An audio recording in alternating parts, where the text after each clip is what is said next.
I am going to be surviving for 100 days while being hunted down by Creative Mode Juggernaut. This idea is a combination of Manhunt and 100 Days, which are two of the most influential Minecraft series on YouTube. So subscribe, because there are a ton of intense moments. So on day 1, I started out trying to survive, but as soon as I went for a tree, my friend came out of nowhere with a netherite sword trying to kill me. I ran out of there as fast as I could and climbed up a mountain. Once I had a good angle, I knocked him off the mountain. I also forgot to mention, in Manhunt, they have compasses that point towards your location. Well, in this video, we completely ditched the compasses and he had to try and find me on his own. This would have been a little unfair if he actually had a compass, because he literally had creative mode. I was running around in some caves until I saw a faint glow. I thought it was a skeleton or a zombie until it started running after me. I realized at that moment that my friend had done some off-camera mining, and once he got closer, I noticed that his armor was netherite. I managed to run into an ancient city and lost him. Secret bases are the best, so I decided to make one for day 20. I looked everywhere to make sure that my friend wasn't anywhere near me. What I forgot to do was look up, because my friend was spying on me from the sky. I dug down and made my tiny secret base. I went to go get some materials, but then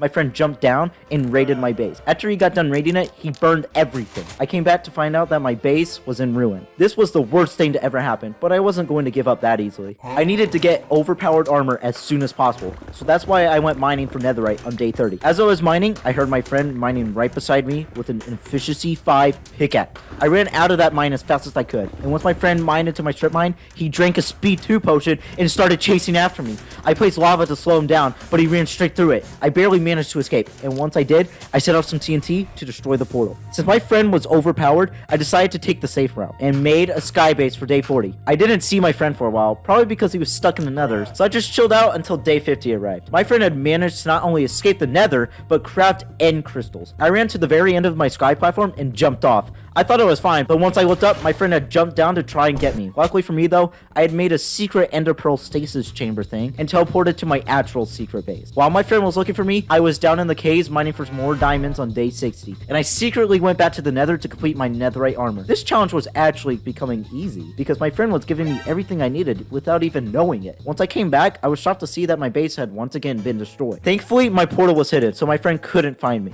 I looked around to see if my friend was still here, and once the coast was clear, I gathered the remains of the base and went adventuring. You might be thinking that going on an adventure on day 70 is the dumbest idea ever, and you are completely right. It's not like my friend would show up out of nowhere and try to kill. Okay, yep, maybe I should have gone the other way. Once I lost my friend for the millionth time, I found a village and started trading with them to get the most overpowered enchanted books. I made a giant Spleef platform for day 80. This was going to be the best Spleef fight ever. I told my friend to bring nothing but a shovel. My friend didn't know that this would be his first time dying. So once we got there and faced each other, I got my enchanted netherite sword and killed him. I finally had some free time, and it actually felt pretty nice to not have to worry about being chased. But that feeling eventually went away once he came out of nowhere and tried using an end crystal on me. I barely escaped and went back into hiding. Since hiding for pretty much most of the video is boring, I came out of hiding for day 90. I knew my friend probably saw me, so as I was running, I made a lava trap. Once I saw that he had pearls to jump over it, I had to think of something else. I was getting very close to the portal, but my friend was catching up. I had the best idea to kill off my friend once and for all. I made a nether portal and created a spawn anchor. I placed it down and hoped that my friend would use it. And once he eventually did, I went back to the overworld and ran thousands of blocks to a different stronghold. What my friend didn't know was that I had multiple rocket charged crossbows. Once I found the portal, I jumped in and waited for my friend. As soon as I saw him, I shot the crossbows and killed him. And after that, I killed the dragon exactly on day 100. But this probably wouldn't be the end, because as I was running towards the portal, my friend teleported to me and continued chasing me. So for day 101, I went through the end portal and tried finding a place to hide, because my friend was literally right behind me. Since I already had everything I needed from surviving 100 days, I stopped running and stood there to see how much damage he actually did. Once I saw how much damage he dealt, it actually wasn't that bad. I could finally explore without having to worry about dying in 2 hits. My main goal was to make a raid farm. This would basically make me unkillable. So I searched for an outpost, and once I found one, I immediately started building the farm. Something seemed off though when I was trying to build this farm. I looked around to see if my friend was planning something, and everything seemed fine until TNT came raining down on me. Okay, this was bad. I needed to run out of there as quickly as possible. The TNT kept on raining down on me, and I actually ended up getting really low. But luckily for me, I had ender pearls. We were literally on day 101. I had no idea how I was going to manage the next 99 days. For days 102 through 110,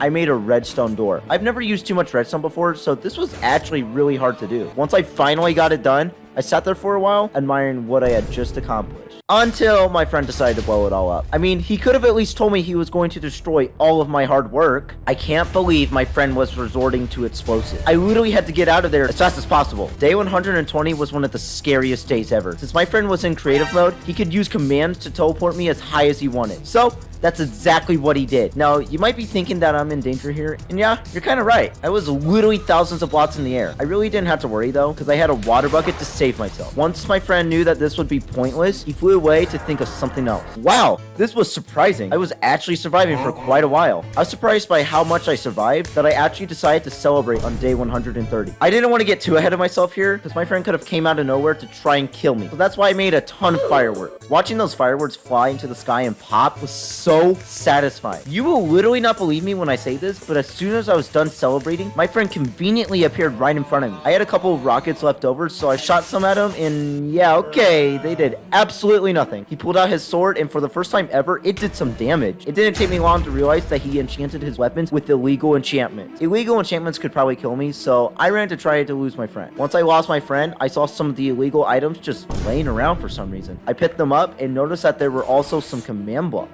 This gave me an amazing idea. I placed the block down and set my friend's spawn point. Then, I changed my friend's game mode and teleported him to me. I used my illegal weapons to basically put my friend through an endless cycle of respawn. This was all I did for day 140. Every time he respawned, he always tried running away, but it never worked because I was always there, waiting for him. After I did this for a while, he started staying still for some reason. This was kind of confusing until I saw someone else join on day 150. They immediately teleported to me and threatened to kill me if I used another command. They even surrounded me with end crystals. I dropped the command blocks I had left over and ran as far away as possible. I guess torturing someone with an annoying infinite loop really wasn't a good idea. After all of that, I decided to try to live peacefully. This worked until day 155. As I was trying to make a farm, I heard the sound of pistons getting closer and closer. I looked to see where it was, and all I saw was my friend and his partner staring me down. They wouldn't even get off their piston machine. They actually started lighting TNT, but still stayed on their machine. It seemed like they didn't really want to fight me for some reason, so I just continued to finish up my farm. When I say farm, I mean I built a gigantic farm full of carrots, potatoes, wheat, but obviously not beetroots, because how many people actually like beetroots in Minecraft? Once I finished, I decided to follow the explosions from the TNT on day 160. The explosions led into a weird mountain with a redstone door. This really seemed like they were luring me into a trap, but I kind of wanted to see where this would lead, so I had to do it. Once I entered the redstone door, I was greeted by a hallway that led to another door. Once I got to the end of the hallway, I opened the door and saw my friend sitting on a TNT throne. Well, it was kind of hard to tell that it actually was a TNT throne, because the entire room was made of TNT. I made sure I had my water bucket and secret totem ready, and went up to where my friend was sitting. I had to be careful, because his friend was right next to him with a flint and steel, ready to light any TNT at any moment. My friend started walking towards me, and placed a command block right in front of me. He wanted me to give him the illegal items that I stole from him, or he would kill me right there on the spot. Well, this is a 200 days video, and we were finally getting to day 170, so I had no choice but to give him the items. After that was settled, he destroyed the command block and teleported away, and as he teleported away, his friend immediately lit up some TNT and teleported also. I ran straight for the hallway to try and escape, and barely managed to escape. The TNT literally came into the hallway, but luckily for me, I had a water bucket and totem to protect me. I went back to my farm and thought of an idea. If I could get them to drop their command block, I could set both of their game modes to survival and win this challenge. I told my friend and his partner to meet up at my farm on day 180, and as soon as I said that, they both immediately teleported to me. All I really wanted them for was to ask a question. How do I use a command block? And this was where they both messed up. You see, my friend's partner is his 10-year-old cousin. Ooh, exposition, I like it. And his 10-year-old cousin is kinda a nice guy. So, he gave me his one and only command block to show me how to use it. After that, he spent an entire 9 days showing me the basics of command blocks. Wow, that was the easiest plan ever. But as soon as everything was going to plan, my friend immediately pulled out an illegal knockback sword and launched me across the world. This seemed like the last straw, because my friend was flying directly towards me with end crystals. As I was running, the sun was rising to begin day 190. This was it, the final 10 days. I was trying my best to run as far away as possible. I was running and running until I ran out of hunger. There's no point in trying to run away anymore. My friend had finally got me. He surrounded me with end crystals, and right as he was about to hit one, I got teleported into a secret bunker where my friend's cousin was waiting for me. He gave me an elytra and a ton of totems and golden apples. Before I did anything else, I placed a command block down to give me backup command block, and once my friend's cousin saw this, he immediately turned on me. For a second there, I thought he was actually gonna let me win. I placed another block down and teleported thousands of blocks away. I made a fighting starting platform for day 195. This was going to be it, the final showdown between two creative mode juggernauts. I made sure I had the command bots prepared for when I needed to end them once and for all. I told the juggernauts to meet up with me on the giant platform in survival mode. Once they eventually teleported up to me, they did a really cool slow turn to face me. Wow.